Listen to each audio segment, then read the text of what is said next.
नमस्कार साथियों, आप सबका पुनः स्वागत है। आज हम लोग डिस्कस करने वाले हैं श्रीमद् भगवद गीता अध्याय 3 श्लोकार्थ 17। इससे पहले हम लोगों ने अध्याय 1 और अध्याय 2 के सभी श्लोकार्थ रिकॉर्ड कर दिए हैं। आप में से कोई भी व्यक्ति भगवद गीता को सरल हिंदी भाषा में समझना चाहता है तो आप हमारे चैनल को सब्सक्राइब करें, सनत वाजपेयी, और वहां आपको प्लेलिस्ट मिल जाएगी भगवद गीता, जहां सारी वीडियो आपको एक स्थान पर मिल जाएंगी। तो आइए समझते हैं श्लोकार्थ 17। भगवान श्री कृष्ण अर्जुन को समझाते हुए कहते हैं, परंतु जो मनुष्य आत्मा में ही रमण करने वाला और आत्मा में ही तृप्त तथा आत्मा में ही संतुष्ट है, उसके लिए कोई कर्तव्य नहीं है। इस प्रकार का एक आख्यान उपनिषदों में भी आया था। जनक की सभा में जब याज्ञवल्क शास्त्रार्थ के लिए जाते थे, कई अलग अलग बड़े बड़े ऋषि मुनि सब वहां पहुंचते थे, तो उनकी चर्चा में एक बार इस प्रकार का प्रश्न उठा, ऐसा कौन सा मनुष्य है जो प्रकृति और देवताओं से परे है? वो मनुष्य शरीर है उसका, लेकिन वो देवताओं और प्रकृति से परे चला जाता है। तो उसका उत्तर यहां मिलता है, परंतु जो मनुष्य, वो है मनुष्य शरीर में, संसार में, आत्मा में ही रमण करने वाला है, आत्मा में ही तृप्त तथा आत्मा में ही संतुष्ट है, उसके लिए कोई कर्तव्य नहीं है। अब कई के मन में यह आ सकता है कि सर, अगर वो पूरी तरह से आत्मा में रमण हो गया तो फिर तो परमात्मा ही बन गया है वो, लेकिन उसमें अभी भी कुछ अंश शेष है। अगर उसको प्रतिशत में समझें कि भाई हम जैसा व्यक्ति, जैसे मेरे जैसा व्यक्ति जिसका अभी बुद्धि का स्तर ही 2% है, 1% है, वो क्या समझेगा, किस प्रकार से समझेगा संसार को और इस बंधन से कैसे निकलेगा। लेकिन जो महापुरुष व्यक्ति, उसका जो स्तर है, विज्ञान की भाषा में कहते तो उसके न्यूरॉन्स 90% एक्टिव है, तो ऐसा व्यक्ति अभी भी 90% है, हमसे तो बहुत बहुत ज्यादा ऊपर है। वो एक सामान्य व्यक्ति है, विज्ञान की भाषा में बोलते हैं ना भाई, औसतन 2 से 3% दिमाग काम करता है, और अधिकतम मनुष्य का अभी तक अधिकतम दिमाग 10% ही काम किया है। अगर हम दिमाग भी अच्छे से उपयोग करने लग जाएं, तो धीरे धीरे धीरे हम परमात्मा के नजदीक ही जाना शुरू कर देंगे। ये विज्ञान की परिभाषा के हिसाब से बता रहा हूं। तो अगर जो व्यक्ति 2% पर इस प्रकार के आविष्कार कर रहा है, तो सोचिए वो 80-90% पर वो भी चीजें समझ सकता है जो संसार का विषय नहीं है, जो एक आम बुद्धि में आ ही नहीं सकता है। वो थॉट भी उनको आना शुरू हो जाता है। तो हमसे तो बहुत बड़े हैं वो महापुरुष, बट अभी भी कुछ शेष है, क्योंकि जैसे वो 100% हो जाएगा, वो स्वयं परमात्मा ही बन जाएगा, फिर वो संसार का विषय नहीं है। ठीक हो गया? इसलिए कई बार ये आता है ना भाई, सर ये इतने बड़े महापुरुष हैं, तो ये संसार में क्या कर रहे हैं? ये तो ईश्वर ही है ना, ईश्वर तो है, बिल्कुल हम मानते हैं भाई, हमारे लिए तो ईश्वर ही है ना वो, लेकिन अभी भी 100% आना शेष है। इसीलिए वो संसार में एग्जिस्ट कर रहे हैं, संसार में हमें दिखाई दे रहे हैं।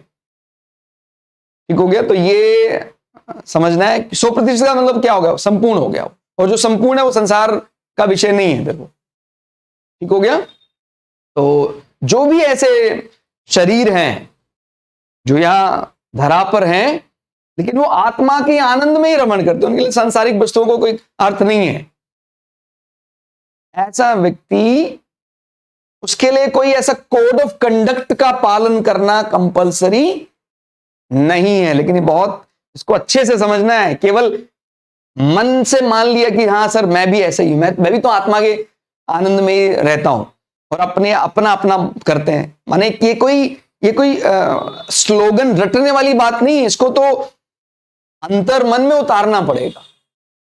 वैसे आत्मा की बहुत बात करते हैं, लेकिन अगर बात आ जाए कि सर ये पुत्र किसका है, कहता सर ये तो मेरा पुत्र है। कहते इसका बैंक बैलेंस, कहता सर वो मैं मेंटेन करता हूं। तो ये ध्यान रखना है। फिर जब आत्मा के उसमें चला जाता, फिर संसार के साथ हमारा कोई वैसा संबंध नहीं फिर रह जाता। हम तो बस अपना जो एक पूजा समझकर कर रहे हैं संसार में, संसार में क्या अच्छा मिला क्या बुरा मिला, उससे हम परेशान नहीं होते। थोड़ा और इसको यहां समझे तो, संसार और संसार की वस्तुएं से प्रीति, तृप्ति और संतुष्टि कभी स्थायी नहीं रह सकती। भाई हम जैसा व्यक्ति है, मेरे जैसा व्यक्ति है तो वो जब तक उसका जो मन है वो संसार में रमा हुआ है, उसको संसार की वस्तुओं से ही आनंद मिलता है, तब तक तो वो उसके लिए कर्तव्य कर्म कोड ऑफ कंडक्ट बना हुआ है। हालांकि ये अलग बात है कि वो संसार की वस्तुओं से कभी भी उसको स्थायी रूप से प्रीति तृप्ति और संतुष्टि नहीं हो सकती है। भाई तभी तो उसके मन में कामना आएगी कि भाई ये तो तृप्ति हुई भी तो कैसी थी, तुच्छ। कोई मेरे मन में कामना थी वो ये मेरे को मिल जाए, मैं सुखी हो जाऊंगा, वो मुझे मिल गई। उसके बाद कहता है वो तो मिल गया, अभी वो मिल जाए तो और सुखी हो जाऊंगा। तो क्या बोलते हैं, हमारा जीवन एक मृग तृष्णा के समान है। लाइफ इज लाइक ए मरीचिका मिराज, वो सामने दिख रहा है, बस इसी तरह चलता रहता है। यानी सांसारिक दृष्टि से हम वहां पहुंच जाते हैं, फिर पता लगता है कि नहीं वो और आगे है। कहता है सर मुझे एक बहुत बड़ा मुझे पब्लिक सेक्टर गवर्नमेंट जॉब में ऑफिसर बनना था, अगर वो बन जाता तो मैं तृप्त हो जाता, बन गया, बहुत बढ़िया। कहता सर अब मुझे एक बहुत बहुत बड़ा बंगला लेना है, बंगला मिल गया। मुझे दुनिया की सबसे महंगी गाड़ी में घूमना है, वो भी मिल गया। कहता सर अभी भी कुछ शेष है। तो जो उसको आंतरिक सुख दे रहे हैं वो क्या है, वो तो उसका परमात्मा के साथ ही मिले, तभी उसको परम शांति प्राप्त होगी। तो जो भी उसको संसार की वस्तुओं से ऐसा लगता है कुछ समय के लिए तो तृप्ति हो गई है, प्रीति हो गई है, वो स्थायी नहीं है। तो ये हम जैसे व्यक्तियों के लिए अभी यहां पहुंच पाना संभव नहीं है, क्योंकि हम आत्मा के आनंद को अभी समझ ही नहीं पाए। हमारे लिए तो सारे आनंद संसार से जुड़े, भाई ये मिल जाए, ये मुझे मिल जाए, मेरा बैंक अकाउंट इतना आ जाए, वहीं तक रहते हैं बस हम, हमारा यही पहुंच। और हमें ये बात भी समझनी है, जब ये आता है ना इस प्रकार का, तो हमारा मोह भंग हो जाता है, वैराग्य से आ जाता है ना, फिर कहता लगता है ये मिल तो गया, कुछ आनंद नहीं आ रहा है। इसलिए ये भी हमें समझना चाहिए कि संसार की वस्तुओं से प्रीति तृप्ति और संतुष्टि कभी स्थायी नहीं रह सकती है। अच्छा एक बात और समझनी है इसमें, देखिए आपको वो प्रीति तृप्ति स्थायी रह भी सकती है, लेकिन फिर आप उसका टेस्ट करना ही छोड़ देंगे यदि आप आत्मा के आनंद में चले जाएंगे। मतलब इसको कैसे समझें कि कहीं ऐसा नहीं कि भाई हमने किसी को प्रेम किया, संसार में किसी को प्रेम किया तो वो हमें प्रेम नहीं कर सकता है, कुछ दिन करेगा फिर छोड़ देगा, ऐसा नहीं समझना है। प्लीज इसको अच्छी तरह समझना है। प्रेम हमें वो सदा कर सकता है, सदा ही करता रहेगा, लेकिन हम उस प्रेम को एक आत्म आनंद की तरह ही समझेंगे। फिर हम परमात्मा में मिल गए हैं, अब परमात्मा मिल गए तो इसलिए वो प्रेम करता है नहीं करता, हमारे लिए वो एक समान है। ठीक हो गया। तो उस महापुरुष को जिंदगी भर भी कोई व्यक्ति सांसारिक दृष्टि से बोल रहा हूं, प्रीति तृप्ति और संतुष्टि दे सकता है। ये दो विषय अलग अलग। एक महापुरुष जो उस स्तर पर पहुंच गया है, जो आत्मा के आनंद को समझ रहा है, सांसारिक दृष्टि से भी ऐसा लग सकता है कि उस व्यक्ति को तो पूरा संसार की वस्तुओं का प्रीति तृप्ति और संतुष्टि मिल रही है, लेकिन हमें उसके मापदंडों से समझना है। उसके लिए उसका मिलना, संसार की वस्तुओं का मिलना या ना मिलना बराबर है। जैसे राजा जनक एक राजा हैं, उनको विदेह राज, यानी जो अपने देह को भी नहीं मानते, देह का भी मोह त्याग दिया, और कहने को क्या है वो एक राजा है, लेकिन वो अपने मन से तो नहीं मान रहे ना। हमें दिख रहा है यार वो तो राजा है, सांसारिक दृष्टि तो उनको वस्तुओं राज्य से प्रीति होगी, उनको तृप्त भी कर रहे हैं सारी संसार की वस्तुएं, और वो संसार में सारी वस्तुओं से संतुष्ट हो रहे हैं। लेकिन उनके लिए संतुष्टि या असंतुष्ट होना समान है। ठीक हो गया। तो ये इस बात को जरूर समझना है कि मैं जब तक आत्मा के आनंद को अनुभव नहीं कर लूंगा, तब तक मेरे जीवन में कहीं अमरता या स्थायी कुछ भी नहीं होगा। ठीक हो गया। इसलिए हमें धीरे धीरे प्रैक्टिस करते करते वहां पहुंचना है।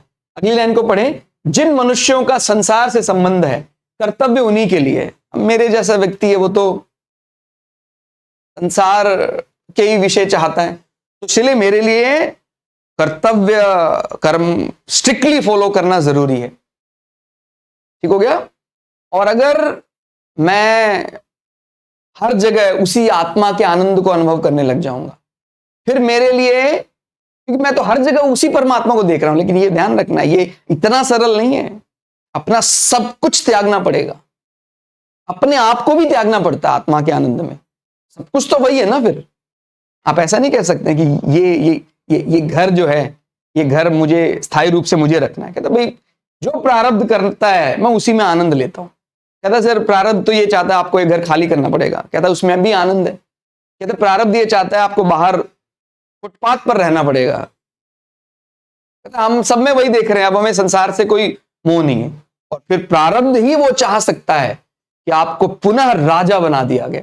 लेकिन आप राजा बनकर भी आपके लिए कोई वो नहीं है। आप अगर इस आनंद में आ गए हैं, तो जब आत्मा के आनंद में आ गए तो राजा बना दिया गया कि तो कोई बात नहीं, जो हम कर रहे हैं वो कर रहे हैं, बाकी हमारे लिए हम तो सब में ईश्वर को देखते हैं। तो ये एक बहुत ही उच्च दर्जे का व्यक्ति माना जा सकता है, और वो देवताओं और प्रकृति से फिर परे चला जाता है। ठीक हो गया। तो उसके लिए कर्म प्रधान, माने कर्म जो सिद्धांत है संसार के लिए, जो आम जन पर लागू होते हैं वो उन पर लागू नहीं होते। ठीक हो गया। तो ये एक एक्सेप्शनल बात यहां पता लगी आज के श्लोक में। सांसारिक कर्तव्य कर्म तब तक ही होता है जब तक कुछ पाने की कामना होती है। सिद्ध महापुरुषों में कोई कामना नहीं है, फिर उनके लिए कर्तव्य कर्म कैसा। सांसारिक दृष्टि से मेरे मन में कामना है, ये चाहिए मुझे, तो कर्तव्य कर्म करना पड़ेगा अनुशासित होकर। और जब वो इच्छाओं से ही मैं ऊपर उठ जाऊंगा कि नहीं संसार की सारी मतलब वस्तुएं पाकर देख ली, कुछ है नहीं संसार में, वस्तुओं में भी और अपने संबंधियों में भी, मेरे रक्त संबंधियों को भी मुझे फिर सामान्य जन की तरह ही मानना पड़ेगा। ऐसा नहीं कि भाई मेरा एक पुत्र है तो यहां बैठेगा, उसका पुत्र तो वहां बैठेगा, ऐसा नहीं। फिर सब बराबर हो जाएगा, सब मेरे हैं फिर, या ये कहें मेरा कोई भी नहीं है, दोनों ही बातें सही हैं। तो जब ये विचार आ जाता है तो फिर हम केवल आत्मा के आनंद को ही अनुभव करते हैं, और उनके लिए कोई कर्तव्य कर्म में लगना, बाकी स्वभाव से जो हो रहा है कर्तव्य कर्म वो सही है, लेकिन उनके लिए कोई ऐसा गाइडलाइन नहीं है कि भाई you have to follow strictly these guidelines. उनके लिए कोई ऐसा कर्तव्य कर्म नहीं है। तो ये एक हमें बड़ी विचित्र बात समझ में आई कि कर्तव्य कर्म सिद्धांत तो सब पर लागू होता है, किस पर लागू नहीं होता है। ये मैंने उपनिषदों में भी ये बात सुनी थी, आज उसका फिर भगवत गीता ने भी उस पर स्टैंप लगा दी कि कौन ऐसा मनुष्य है जो प्रकृति और देवताओं से परे है, जो संसार में रह रहा है लेकिन वो आत्मा के आनंद को अनुभव कर चुका है, उसी आनंद में रहता है, वो देवताओं से परे। उसके लिए कोई ऐसा कर्तव्य का वो नहीं है कि भाई आपको कंपल्सरी है ये करना पड़ेगा, ऐसा नहीं। तो भगवान से यही प्रार्थना है कि हम भी कभी इस विचार तक पहुंचे और हमारी केवल संसार लोलुपता जो है वो समाप्त हो। तो इसी मंगल कामना के साथ आज के लिए इतना ही। श्लोक अर्थ आपको कैसा लगा कमेंट करके जरूर बताइएगा। मिलते हैं अगली क्लास में, तब तक के लिए जय श्री भगु पराशरा, जय श्री शुक्राचार्य, नमस्कार।